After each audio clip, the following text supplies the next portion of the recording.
Well, welcome. Hello, I'm James Henry, and today I wanted to talk a little bit about the questions that life brings us and how often we find ourselves rushing for an answer. So I want to start by, of course, beginning. That's a good place to start, isn't it? And the very beginning for me is a reminder you are infinitely precious and unconditionally loved for the gift you already are. That would be my reminder.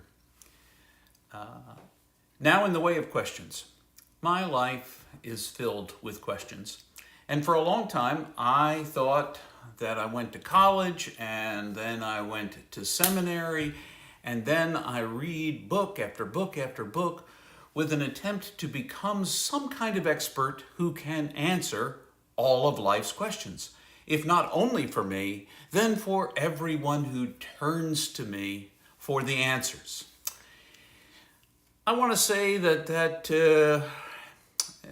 was an overzealous ambition and perhaps a tad bit on the arrogant side, maybe more than a tad bit. That in my desire for answers and to be able to answer other people's questions, I didn't often sit or perhaps didn't really work through the very questions that I had. I remember when I was in high school, that was a long time ago, and I was learning a lot about science, and I was also a person of what I considered at the time to be a deep religious faith. I was United Methodist at that point, still am, following in the path of Jesus, or at least believing in Jesus at that time. And I couldn't reconcile what I was learning about science, particularly as science was exploding into something beyond just the Newtonian universe, a fixed universe that was handed to us, but was becoming a quantum, ever-expanding, infinite universe whose age at that point seemed to be roughly 13 billion years. Since then, the Webb telescope has taught us that maybe it's closer to 22 billion years, and maybe some way we'll find out that it's even older than that.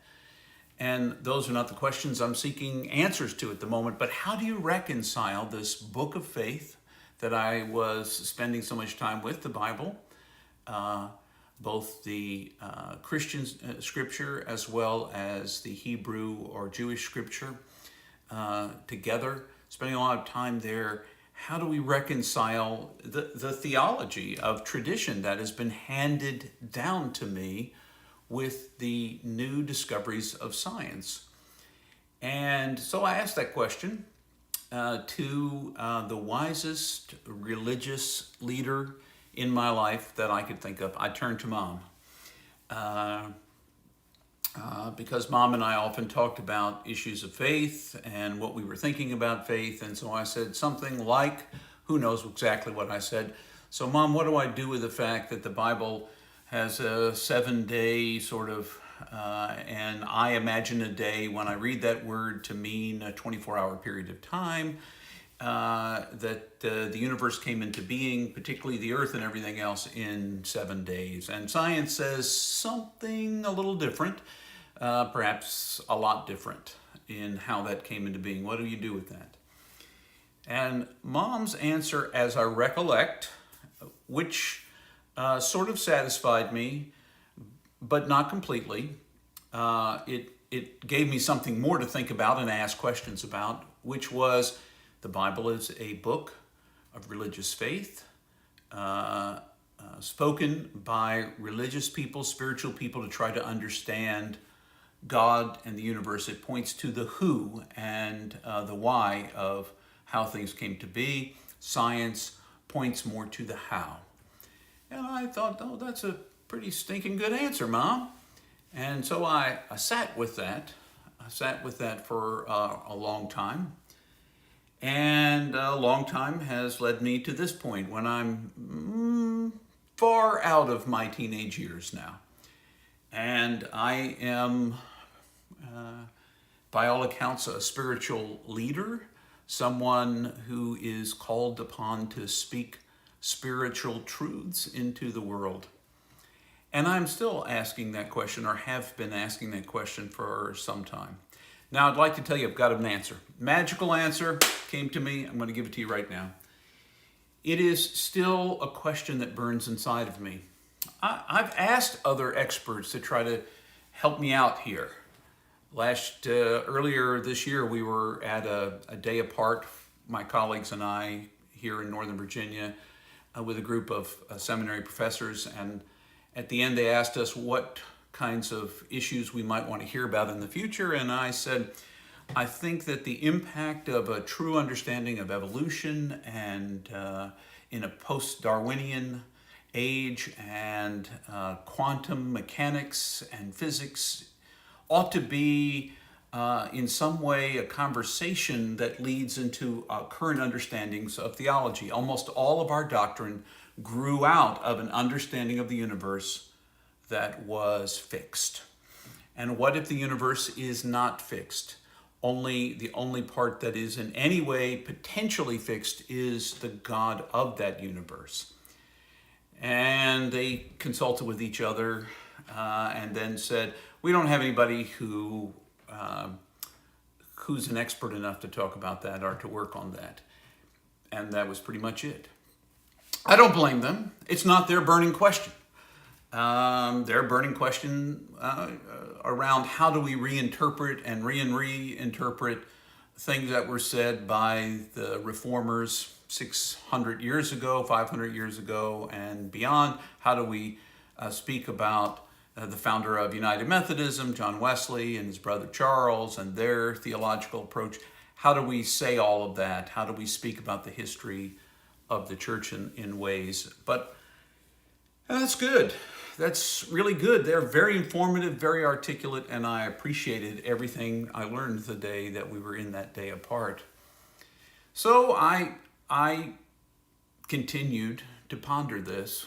When I realized I had been exposed to and been reading from someone who was asking some of the same questions and had kind of an understanding of that bigger word, of that bigger world, and that was Pierre Teilhard de Chardin, 20th century Jesuit priest and scientist who wrote some powerful material about understanding and bringing together science and theology that you can't separate them from his perspective. And I share that same perspective. So why not learn from that master? Of course, he's very smart and dense, and I'm very, dense in the sense that his writing is heavy, and I feel like a little bit of a theological lightweight, but nonetheless, dived in. This is all an interesting story, and you may have already decided that you wanted to step away from the video. That's perfectly fine. Maybe I'm just saying it for myself, but I don't think so. What I realized is I was rushing for answers. I wanted an answer, and I wanted it right now. Because these questions, oftentimes questions make me feel uncomfortable. Despite the fact that they say there are no stupid questions, I felt as a child in school that asking a question that I didn't know the answer to was stupid. I don't know who made me feel that, probably just me. Maybe some teacher somewhere along the way, or maybe something I read somewhere. I didn't like to not know the answers to those questions. So my whole life has been built around what I perceive as the pursuit of answers. When in fact, good questions are worth sitting with for a long time. Do you have questions about faith, about life, about significant things? I'm not talking about the simple, maybe not so simple questions like what's for dinner tonight, or what am I eating for lunch, or when does the next television series I want to watch begin? Those kinds of questions are very informational in nature. I'm talking about the significant things about your meaning and purpose in this universe and world. Those are questions we're sitting with, and even the answers they give often open up even bigger questions. And I want to invite you, encourage you, wonder with you if it wouldn't be okay for you to sit longer with the questions instead of rushing for the answers. Teilhard de Chardin said this in one of his prayers that's recorded in as one of his prayers. It begins it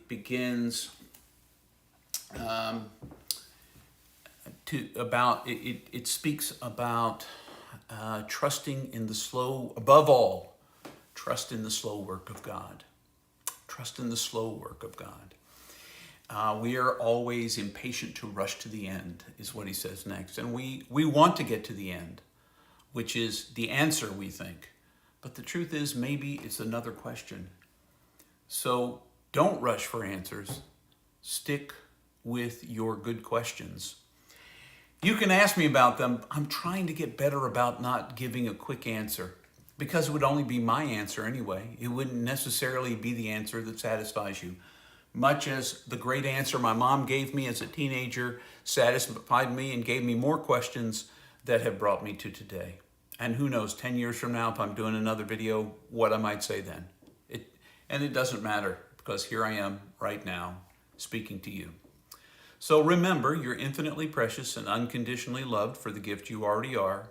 And no matter what your questions are, it's okay to have them. It's okay to struggle with them. It's okay to ask some other people what they think.